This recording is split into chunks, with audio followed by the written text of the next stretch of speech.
Hey guys, I am Amir Saladat and this is Channel FM. Every week, we have got a brand new awesome story podcast for you. So, sit back, hit play, and let's dive in together.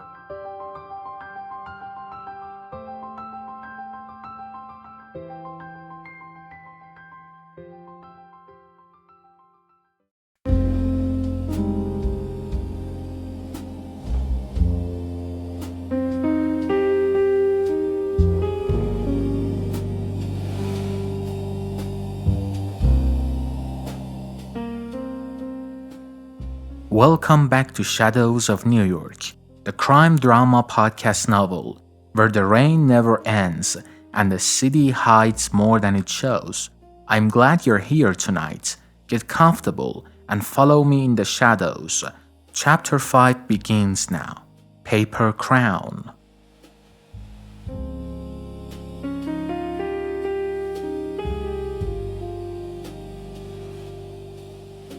Paper that smells like money. Morning crawled into Manhattan like a rumor.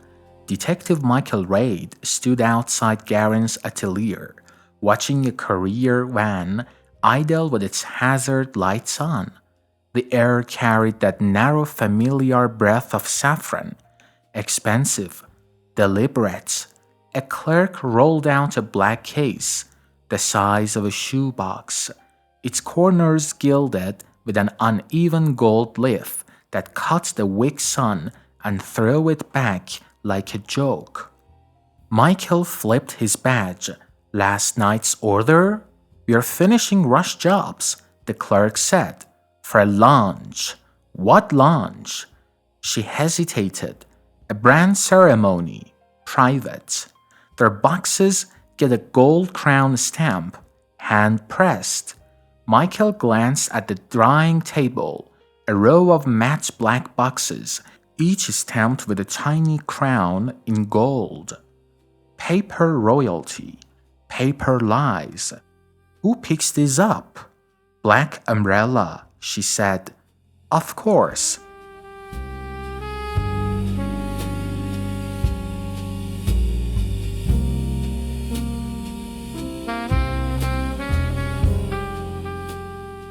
A reporter's lightning.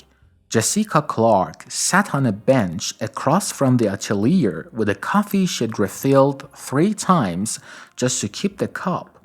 She watched Michael from a distance, scribbling in a notebook that had turned into a topography of this case.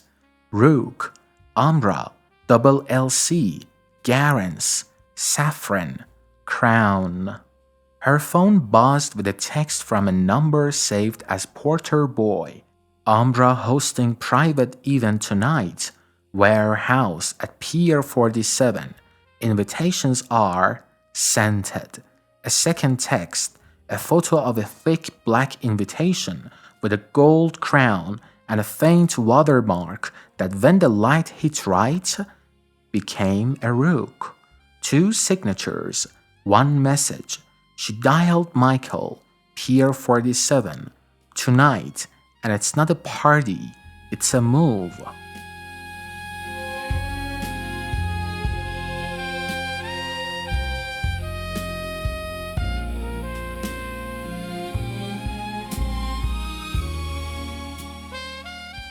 Daniel's box. On the Upper East Side, Daniel Morse opened his door to find a black box sitting on the hall runner like a sleeping dog. The box was stamped with a gold crown and etched in real leaf that crumbled when his thumb brushed it. Inside, folded paper crowns, the kind you'd find at a child's table if the child had a trust fund, and a key wrapped in vellum. The vellum smelled like vanilla and saffron and something else. Fear with a nice finish. A card lay underneath, its letters embossed to catch exactly one kind of light. Return what isn't yours. Midnight, Pier 47, straight line. He turned the key in his hand. Return it to who? He asked the empty room. The room like the city, declined to answer.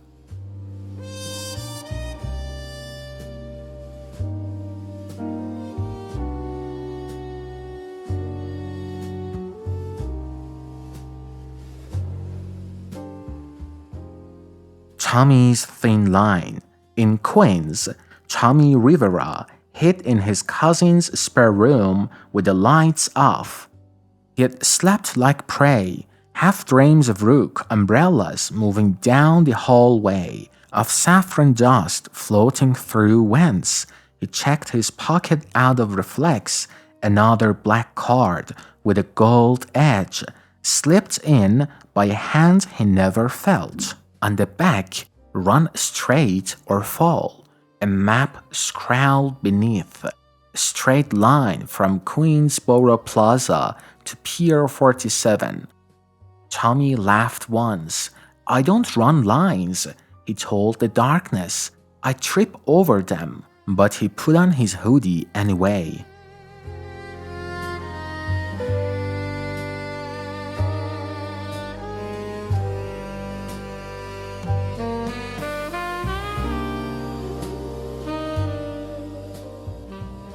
A precinct of paper. Michael spread photos across a conference table. The Rook on the first victim's palm, the Chinatown alley, the Rook note on his desk, a still from Carlton footage showing that ghosted shape on the glass. In the center, he set the crown-stamped box he had lifted from Garen's, empty but scented. A young detective wrinkled his nose. What is that smell? Money trying to smell like old money, Michael said. Umbra wants their brand to feel like an inheritance. He highlighted a name, Elias Voss. Voss sources gold leaf and exotic aromatics for boutiques. He gave us Garen's. Garen's gives us Black Umbrella. Black Umbrella leads us to Pier 47. And the Rook? The kid asked. Michael met his eyes. The Rook is the method.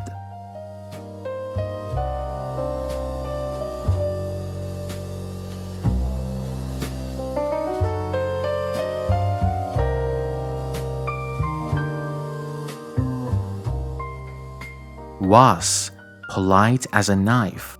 Elias Voss evaded Jessica in a coffee bar that smelled like daylight put on a tie. He smiled like a man who practiced it. Miss Clark, I hoped you'd call. You hoped I'd pay, she said, sliding a recorder onto the table without turning it on. Tell me about crowns. Tell me about Umbra. Umbra is a client, Voss said. They ask for craft. We supply it. There is a ceremony tonight. Branding is theater. Theater is money. And the Rook? Voss's eyes cooled. An old symbol, a joke, a promise, a threat. Which one? All of them, Voss said. Unhelpful in a way that felt purposeful. Be careful at Pier 47. The floor is slick. With rain? Jessica asked. With ambition, Voss said.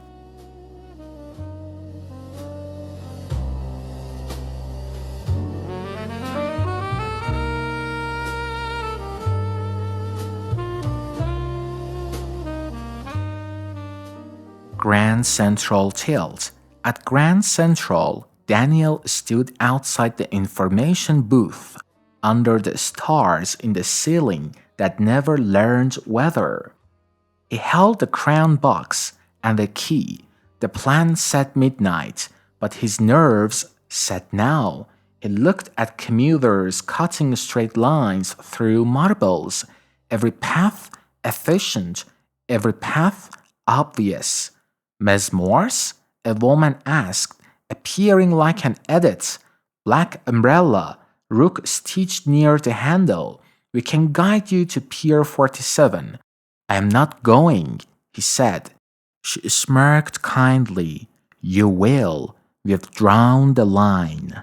Two men appeared at his flanks, not touching, gently tilting the world so that the straight line to the exit felt like the only choice. Daniel swallowed. Then let's walk it.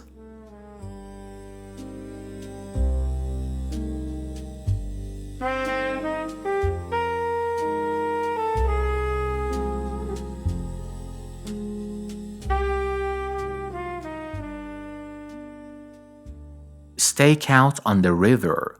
Pier 47 reached into the black river like a question with splinters. A warehouse sat at the end, windows taped, a few lamps glowing inside like tired eyes. Black umbrella vans lined up along the pier, drivers still, radios off, the rain doing all the talking. Michael and Jessica crouched behind a stack of shipping pallets. She wore a construction vest with a forged badge. He wore his face like a warning. "You sure about this?" She whispered. "No," he said. "You?" She smiled. "Never." The warehouse door yawned. Guests filtered in. Suits, jewel-toned dresses on their coats, umbrellas closing like knives. Each guest received a paper crown, gold-edged, stamped with a Rook watermark, and the Umbra crest in microscopic type. Theater, but the stage smelled like saffron and laundered fear.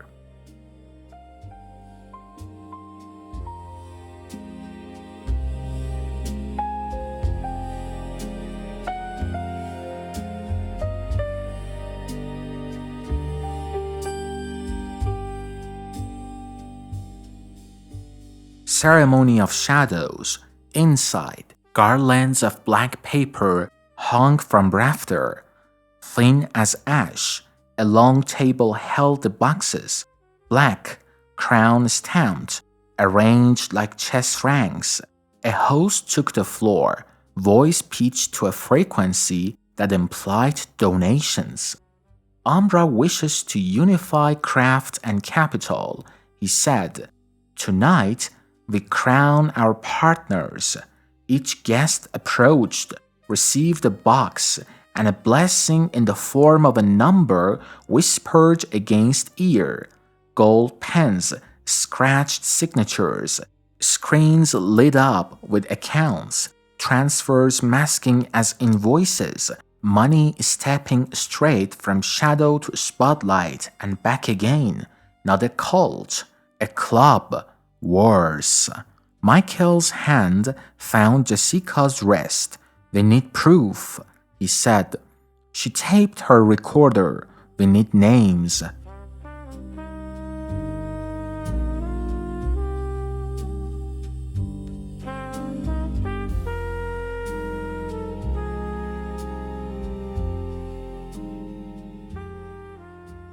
The Rook arrives.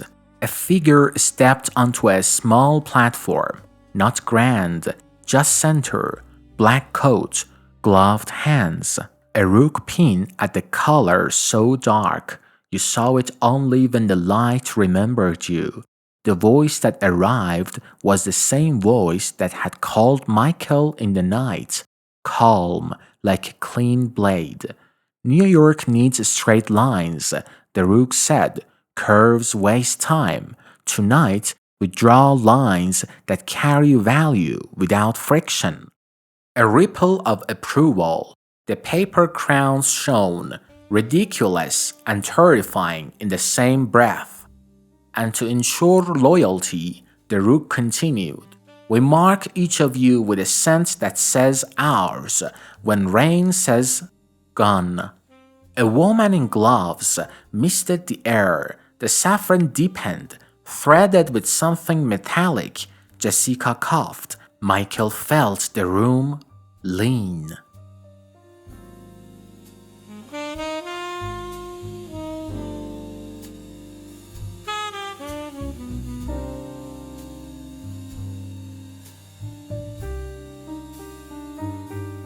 Daniel offered the board.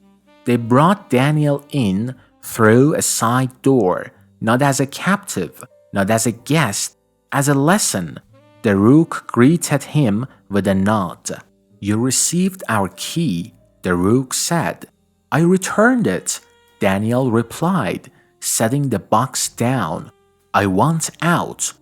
The Rook smiled. "There is no out. There is over. Step onto the platform." Daniel didn't move. Two men did it for him. Gently, the Rook lifted one of the paper crowns and placed it on Daniel's head. Gold leaf flaked onto his shoulders like dandruff from a god. "Look at him," the Rook said to the room. "A lawyer who wants to forget the lines he drew. But don't forget." Daniel stood very still. Somewhere inside him, a fuse burnt, short, mean, bright.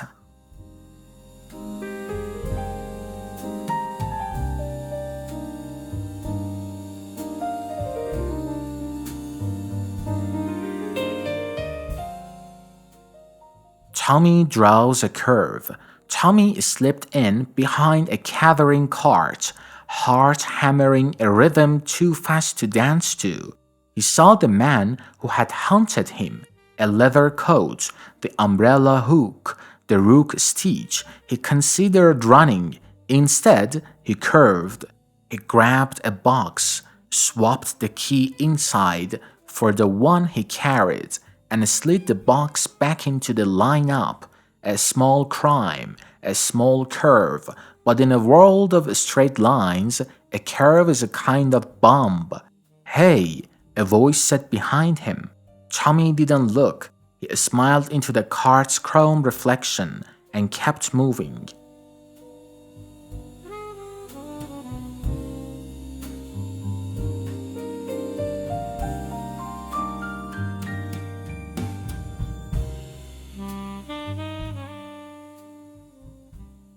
The straightest line. Michael and Jessica stepped out from behind the pallets as if they had rehearsed it.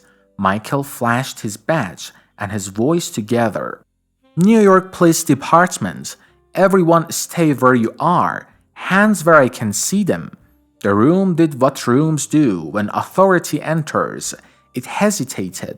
Then the Rook raised a hand, and men with umbrellas unfolded them like shields. Sprinklers hissed. Saffron mist came down from rafters, mixing with water in the air until everything smelled like a lost inheritance. Guests coughed. Screens blinked to black. In the chaos, Black Umbrella moved the way straight lines move, efficiently, without eloquence, toward exits marked or unmarked. Jessica grabbed a box and shoved it into her bag. "Evidence," she said, eyes watering. Michael pushed toward the stage. The Rook stepped back, let the stance do its work, and was gone.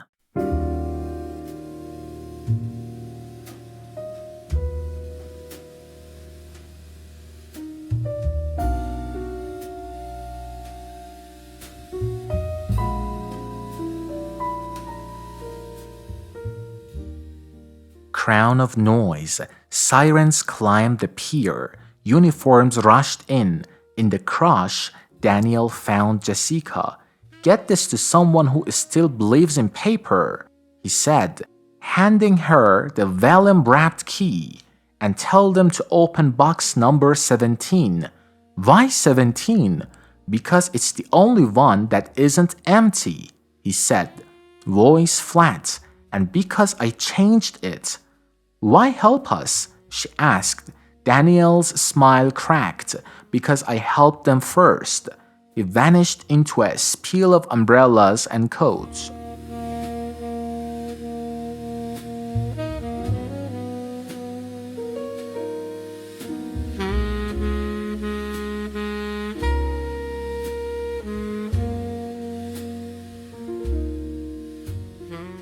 Box 17.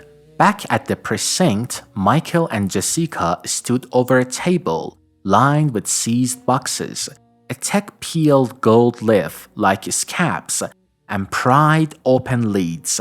Empty, empty, empty, until number 17. Inside, a ledger bound in black, edges dusted with gold. Each page smelled like saffron and gilt.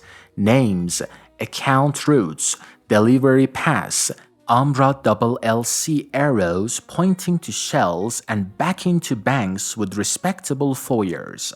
At the last page, a signature rendered in the precise hand of someone who enjoyed control, a name they both knew but didn't expect to see, Elias Voss, and below it, a second mark, not a name, but a Rook, inked so dark it seemed to drink the room. Jessica exhaled a laugh that wasn't joy. Lightning, she said. Michael nodded. Now we make it thunder.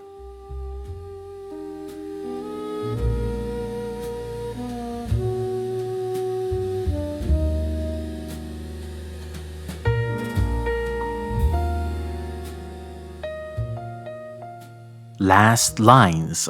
On the river, Tommy leaned against a pile of rope and watched the city breathe. He had drawn one curve and survived. Maybe he could draw another.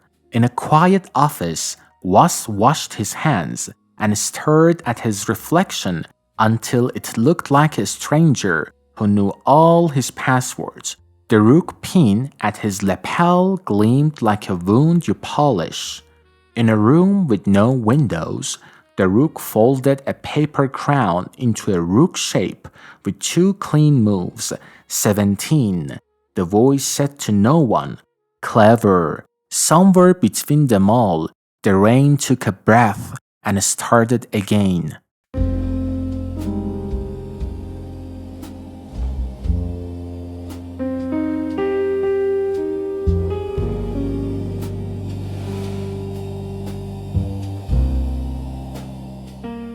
That closes chapter 5, Paper Crown. If this chapter sharpened the edge for you, hit subscribe, like, and share.